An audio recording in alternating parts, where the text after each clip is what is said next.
Yes, yeah. Yes, yeah. Yes, yeah. Yes, yeah. Yes, yeah.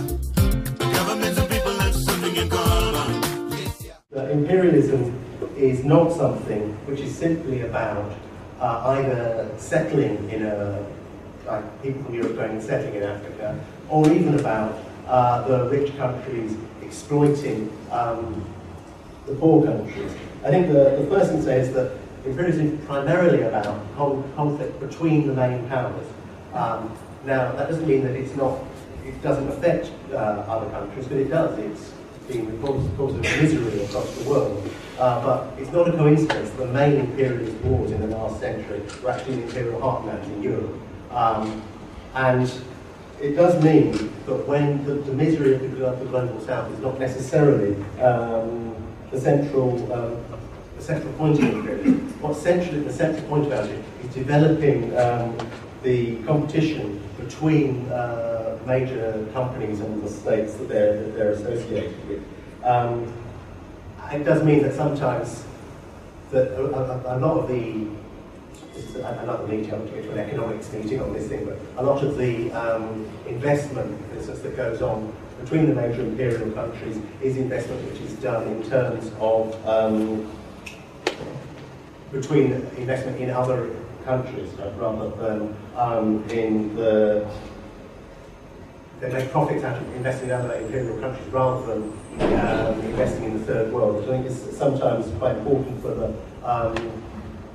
the way that we analyse these things. It's also true that in terms of the major capitalist powers, raw materials have become much less important to economies than they were, with the obvious exception of oil, which is an important exception. But and it does explain some of the stuff that's going on. But I think failing to see exactly why imperialism works and how it works as part of capitalism is one of the reasons that a lot of the people who look to socialism in Africa have stopped looking to it. And I think this is at a time when it becomes much more important to talk about. This is a time when, in the past few years, the US has set up a special military control for Africa, called AFRICOM, which it said was modelled on SOUTHCOM, which it set up in 1983 for Central and South America. And just to mention in passing, if anyone knows what the US was responsible for in Central and South America in the 80s, it would be horrifying to see that this kind of thing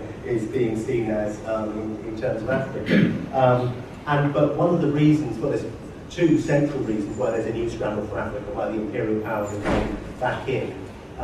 One is a strategic need to find other sources of resources, and specifically oil, but there's other things that people mention, like coltan that goes into computers, which you get from Congo and so on. But the other is realignment of the imperial powers, and this means that America is worried about China becoming a more major international power. It means China is desperately looking out for places outside its own borders where it can get resources, and is able to get that in Africa. And all this realigning means there's shuffling going on. So Britain and France are trying to get their own bit of control. So the Nigerian government and the South African government are trying to influence what's going on. And it's this kind of shuffling that's responsible for a lot of the troubles, like the ongoing war in Congo, which again is fascinating, if that's the right word, it's something quite as horrific as that, because you see so many different powers pushing around the edge to try and get some money out of it.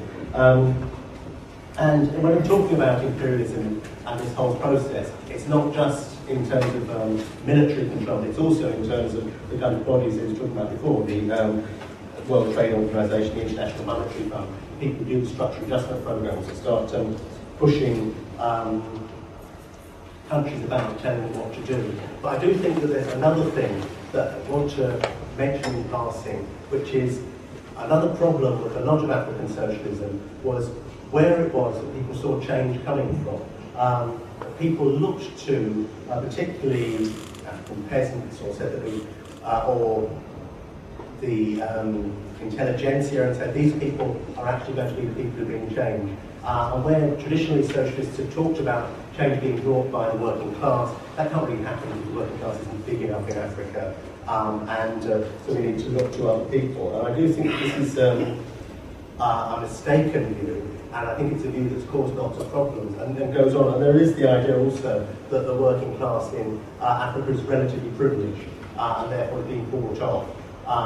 And again, it's a view that I think is quite dangerous because the working class is often relatively privileged. It was true in Russia, it's true in other parts of the world, partly because it's a powerful class, it's a class that is in a position to fight for its own interests. And I do think that this is the central thing, it's why it's still possible to talk about socialism, even in depressing times where you see socialists apparently defeated, that capitalism does go on creating more and more workers because they get their profits from workers. And you can see the logic of this if you look at the peasantry. The peasantry in the world is not disappearing because they don't want to be peasants anymore, largely. It's partly because the system gets more money from people by employing workers, by pushing people off. So even people who are going on farming are no longer peasants, but employed as workers. But there's also people who are being pushed off because the companies that now tend to own the land don't need as many people because they're not thinking about people being able to grow the crops for themselves. They're thinking about growing crops for profit. Yeah, I don't think that's... I wanted to go through the bits of passion. Why do we need a revolution? Why do we need a specifically socialist revolution? But then, lastly, even if you accept that you need a socialist revolution, even if you accept that the working class is the most powerful class, is it actually capable of doing it? In fact, is it still there? Because a lot of people say workers aren't really there anymore. Even if you look back 50 years, you can look at various strikes that were going on in Africa, you could look at a working class that was established. Actually, what's happened now is you have the majority of people maybe moving to the cities as they're pushed off the land, but what you see is a lot of people who just live in misery and aren't actually part of the working class. They're just people who live in mass slums around the cities. And I do want to just say that I don't think that this is, well, it's obviously true that lots of people live in these conditions. It's not true that that means that they've simply been declassed, that you've actually had the end of the working class as a force. But actually what you see, the reason we talk about the working class is because it's a class that can organise itself and can organise classes and bring them in after it who can't organise themselves in their own leadership. So when Lenin and Trotsky talk about the workers and the peasantry, in Russia, at the time of the Russian Revolution, the vast majority of people were peasants. They said workers were people who, when they came together in factories, were able to organise themselves. They were a collective class. And when they started making democratic demands, when they demanded radical change, they would then bring in the peasantry behind them. So even though the workers were 5 million as against, I think, 160 million peasants in Russia at the time of the Russian Revolution, they were able to offer leadership. And I think the thing to say is that if workers in Africa can get organised, even though they're not the majority, they can offer leadership to both the peasantry and to all the people in the slums around the cities who would need the kind of change that organised workers can actually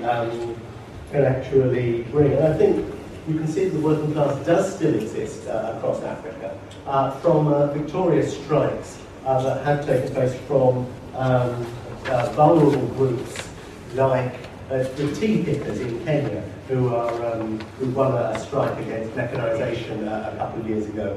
I think them as vulnerable groups, they're quite isolated in working on plantations. But also you see groups like the teachers across Nigeria who won a strike last year. And there have been, if you look across Africa, and I'm tending to leave South Africa out of this because people always give the examples that has the best organised working class, but you do see that there are strikes going on across the continent.